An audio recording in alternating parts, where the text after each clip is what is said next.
Good morning, students. How are you? I hope sir you are fine. ये lesson आपका 4-6 complete हो चुका है और जो 5th लेसन है जल वो आपके सिलेबस से कट हो चुका है। तो उसके आगे हम 6th लेसन करेंगे। अब देखिए क्या नाम है लेसन का, प्राकृतिक वनस्पति एवं वन्य जीवन। यानी कि जो वनस्पति प्राकृतिक में हमें कौन कौन सी वनस्पति पाई जाती है, किस प्रकार के वन होते हैं और उनमें रहने वाले जो जीव हैं उनका जीवन कैसे है, उसके बारे में हम इस लेसन में पढ़ेंगे। ओके, देखिए सलीमा अपने ग्रीष्म शिविर से बहुत उत्साहित थी। गर्मियों में, जैसे गर्मी की छुट्टियों में तो कैंप वगैरह लगता है, शिविर लगते हैं, तो वह अपने सहपाठियों के साथ वह हिमाचल प्रदेश में मनाली देखने गई थी। उसे सब याद था कि बस जैसे जैसे चढ़ाई पर जा रही थी तो स्थलाकृति एवं प्राकृतिक वनस्पति के बदलते रूपों को देखकर कितनी हैरान हो रही थी। गिरिपाद यानी कि पर्वतों के में स्थित साल एवं सागवान के घने वन धीरे धीरे अदृश्य हो गए और पर्वतों की ढलानों पर पतली नुकीली पत्तियां तथा शंक्वाकार वितान लंबे वृक्ष जो है वो दिखने लगे। उसे पता चला कि वे शंकुधारी वृक्ष थे। लंबे वृक्षों पर खिले खिले लाल फूलों को उसने ध्यान से देखा, उनका ध्यान गया उसका। वे रोडोड्रोन के फूल थे। मनाली के आगे रोहतांग दर्रे तक के रास्ते में उसने देखा कि भूमि छोटी छोटी घास एवं कुछ स्थानों तक बर्फ से ढकी हुई है। ये देखिए, ये जो रोडोड्रोन के पौधे हैं उसके आपको यहाँ पर ये दिखाए गए हैं चित्र। तो सलीमा के अवलोकन से हम अनुमान लगा सकते हैं कि स्थल की ऊंचाई एवं वनस्पति की विशेषताएं एक दूसरे से संबंधित हैं।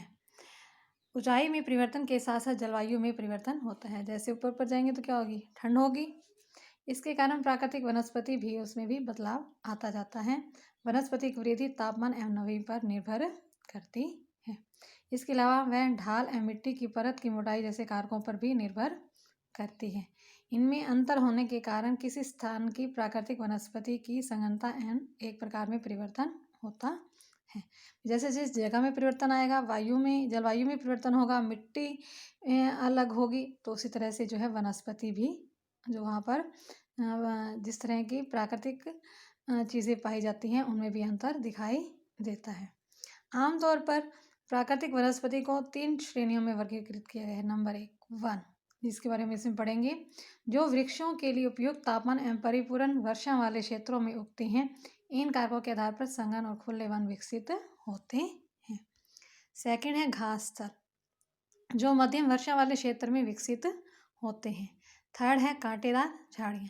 कांटेदार झाड़ियाँ एवं झाड़ियाँ केवल कहाँ होती हैं, शुष्क, बिल्कुल जहाँ गर्मी होती है, जहाँ पानी की कमी होती है। सलीमा हिमालय की यात्रा का यह अनुभव अपने पिता को बता रही थी। उसके पिता विश्व के विभिन्न स्थानों पर जा चुके थे। उन्होंने सलीमा को विभिन्न महाद्वीपों के विभिन्न भागों में पाए जाने वाली विविध प्रकार की वनस्पतियों के बारे में बताया। उन्होंने उपध्रुवीय प्रदेशों में शंकुधारी वन, रेगिस्तानों में कांटेदार झाड़ियाँ और आंध्र प्रदेशों में घने उष्णकटिबंध दृढ़काष्ठ वनों के बारे में कई जानकारियाँ दी। सलीमा समझ गई कि हिमालय के क्षेत्रों में लगभग सभी प्रकार की वनस्पतियाँ पाई जाती हैं जो भूमध्य रेखा से ध्रुव की ओर जाने पर मिलती हैं। प्राकृतिक वनस्पतियों के प्रकार के बदलाव का मुख्य कारण जलवायु का बदलाव है। आइए हम विश्व की विभिन्न प्रकार की प्राकृतिक वनस्पतियों, उनके गुण एवं वहाँ प्रवास करने वाले वन्य जीवों की जानकारी प्राप्त करते हैं। ठीक है, फर्स्ट है उष्णकटिबंधीय सदाबहार वन। नाम से ही पता लग रहा है सदाबहार, जो सदा क्या रहते हैं, हरे भरे। और वो कहाँ होंगे सदा हरे भरे, जहाँ वर्षा अधिक होती होगी। इन वनों को क्या कहते हैं, उष्णकटिबंधीय वर्षा वन भी कहते हैं। देखिए आपको यहाँ पर चित्र भी दिखाया गया है, सदाबहार वन कैसे होते हैं, उनमें पेड़ जो होते हैं उनके बारे में दिखाया गया है। ये घने वन भूमध्य रेखीय एवं पाए जाते हैं, उष्णकटिबंधीय के पास पाए जाते हैं। ये क्षेत्र गर्म होते हैं एवं पूरे वर्ष यहाँ क्या होती है, अधिक वर्षा होती है, क्योंकि यहाँ का मौसम जो है कभी शुष्क नहीं होता। यानी कि मौसम में नमी रहेगी, शुष्क होता है सूखा, मतलब बिल्कुल जैसे यहाँ में लूएं पड़ती हैं, गर्मी होती है, उस तरह का मौसम वहाँ नहीं होता। इसलिए यहाँ के पेड़ों की पत्तियाँ पूरी तरह से नहीं झड़ती, इसलिए इन्हें क्या कहा जाता है, सदाबहार वन कहा जाता है। काफ़ी घने वृक्षों की मोटी वितान के कारण दिन के समय भी सूर्य का प्रकाश वन के अंदर जो है नहीं पहुंच सकता। यानी कि वृक्ष जो है बहुत घने हैं, सूर्य की रोशनी है जो इनको क्रॉस करके, इनको पार करके जो है वो इन तक नीचे जो इनके अंदर नहीं पहुंच सकती, इसलिए ये सूखते नहीं हैं, हरे रहते हैं हमेशा। आमतौर पर यहाँ पर कौन कौन से वृक्ष हैं, जैसे रोजवुड, आबनुस, महोगनी आदि के जो वृक्ष पाए जाते हैं। नेक्स्ट है देखिए उष्ण कटिबंधीय पर्णपाती वन। उष्ण कटिबंधीय पर्णपाती वन क्या होते हैं, मानसूनी, यानी कि जब वर्षा आती है उसमें, यानी कि जो भारत, उत्तरी ऑस्ट्रेलिया एवं मध्य अमेरिका के बड़े हिस्सों में पाए जाते हैं। देखिए ये दिखाए गए हैं उष्ण कटिबंधीय पर्णपाती वन। ये मौसमी परिवर्तन होते रहते हैं इसमें, इन क्षेत्रों में, और जल सुरक्षित रखने के लिए शुष्क मौसम में यहाँ के वृक्ष पत्तियाँ झाड़ देते हैं। और इन वनों में पाए जाने वाले कौन कौन से वनों वृक्षों में साल, सागवान, नीम और शीशम। ये वृक्ष जो होते हैं इनकी लकड़ी फर्नीचर, यातायात, निर्माण सामग्री के लिए बहुत उपयोगी होती हैं। इन प्रदेशों में पाए जाने वाले जानवर कौन कौन से हैं, देखिए बाघ, शेर, हाथी, गोल्डन लंगूर एवं बंदर। ठीक है, ये चित्र में आपको दिखाया गया, देखिए बाघ, बंदर, लंगूर, हाथी जो इन वनों में पाए जाते हैं। नेक्स्ट है शीतोष्ण सदाबहार वन। ये आपको दिखाया गया इसका चित्र भी।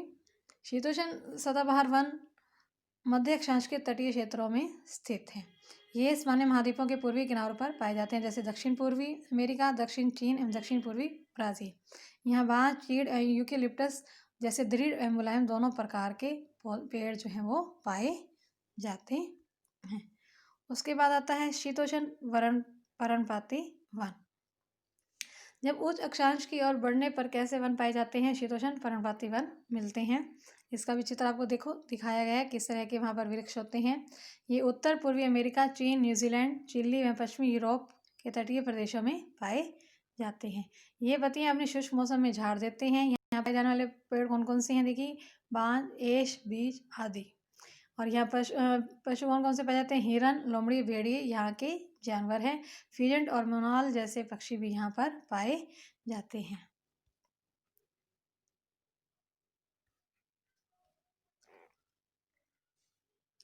आगे है भूमध्य सागरीय वनस्पति। महाद्वीपों के पूर्व उत्तर पूर्वी किनारों के अधिकांश भाग जो है शीतोष्ण सदाबहार और पर्णपाती वनों से ढके हुए हैं। महाद्वीपों के पश्चिमी एवं दक्षिण पश्चिमी किनारे जो हैं वो इनसे अलग हैं।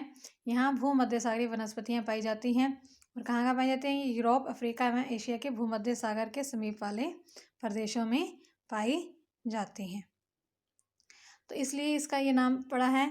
और ये वनस्पतियाँ भूमसागर के बाहरी प्रदेशों जैसे संयुक्त राज्य अमेरिका के कैलिफोर्निया, दक्षिण पश्चिमी अफ्रीका, दक्षिण पश्चिमी दक्षिण अमेरिका एवं दक्षिण पश्चिमी, यहाँ देखिए आपको इसका चित्र भी दिखाया गया है, जैसे अंगूरों की खेती है ये, ऑस्ट्रेलिया में भी पाई जाती हैं। इन प्रदेशों में गर्म शुष्क ग्रीष्म एवं वर्षा वाली मृदु शीत ऋतुएं होती हैं।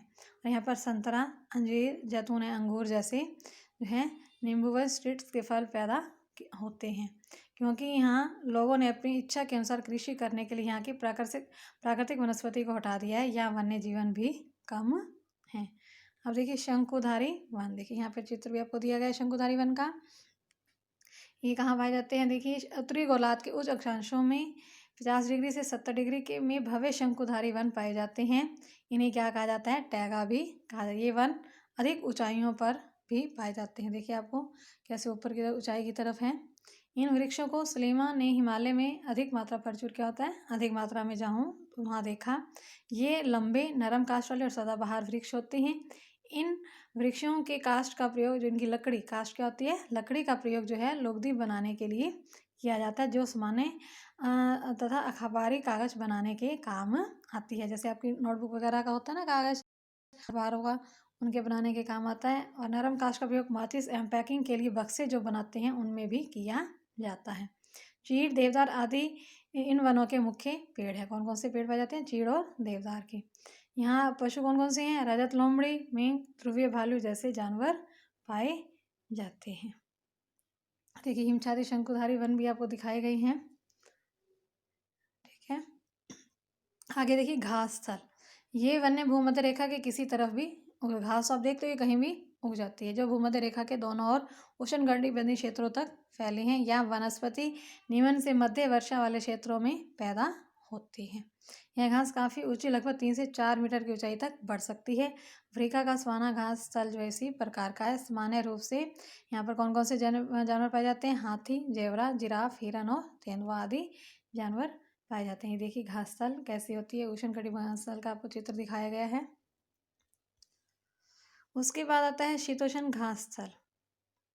ये मध्यएशियाई क्षेत्रों के और महाद्वीपों के जो भीतरी भाग है वहाँ पर पाए जाते हैं। यहाँ की घास और आमतौर पर छोटी एवं क्या होती है? पौष्टिक होती है। और यहाँ पर कौन कौन से पशु हैं? जंगली भैंस और बाइसन, एंटीलोप पाए जाते हैं। उसके बाद है कटीलीदार झाड़ियाँ। शुष्क रेगिस्तान जैसे प्रदेशों में पाई जाती हैं। उष्णकटिबंधीय रेगिस्तान महाद्वीपों के पश्चिमी किनारों पर पाई जाते हैं। तीव्र गर्मी यानी कि अधिक गर्मी एवं बहुत कम वर्षा के कारण यहाँ वनस्पतियों की कमी रहती है। विश्व के मानचित्र पर रेगिस्तानी प्रदेशों को चिन्हित करें। क्या आप भारत के बड़े रेगिस्तान का नाम बता सकते हैं? रेगिस्तान के कुछ जानवरों के नाम हैं जिन्हें आप पहले जो है जान चुके हैं। आगे देखिए, यदि आप ध्रुवीय क्षेत्रों में जाएंगे तो वह स्थान आपको बहुत अधिक ठंडा दिखाई मिलेगा। यहाँ बहुत ही सीमित प्राकृतिक वनस्पति, यहाँ केवल काई, लाइकेन एवं मोटी झाड़ियाँ पाई जाती हैं। ये अल्पकालिक ग्रीष्म ऋतु के दौरान विकसित होती हैं। जब थोड़ी सी गर्मी होती है तब ये विकसित होती हैं।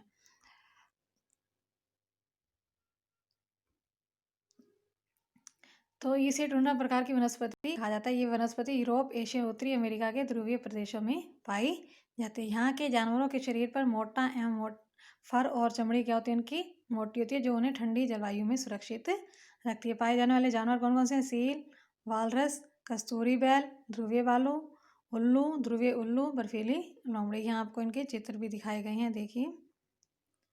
इसलिए उन्होंने आगे सलीमा के पिता ने उसे कुछ वनों के चित्र दिखाए। कुछ चित्रों में सलीमा देखा कि लोग वृक्षों काटकर वनों को साफ कर रहे हैं। उसके पिता ने बताया कि ये लोग कृषि आवास के लिए ये स्थान चाहते हैं, इसलिए उन्होंने वनों को साफ किया है। सलीमा सोचने लगी अगर वनों को साफ कर दिया तो वन्य जीव कहाँ जाएंगे और वे फिर से कैसे वन जो है दोबारा से उसी अपने रूप में आ पाएंगे।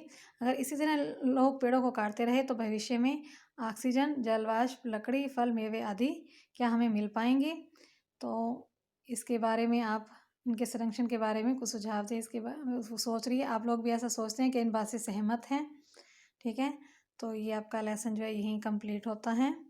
तो आपने इस लेसन को अच्छे से रीड करना है और कल हम इसके क्वेश्चन करेंगे।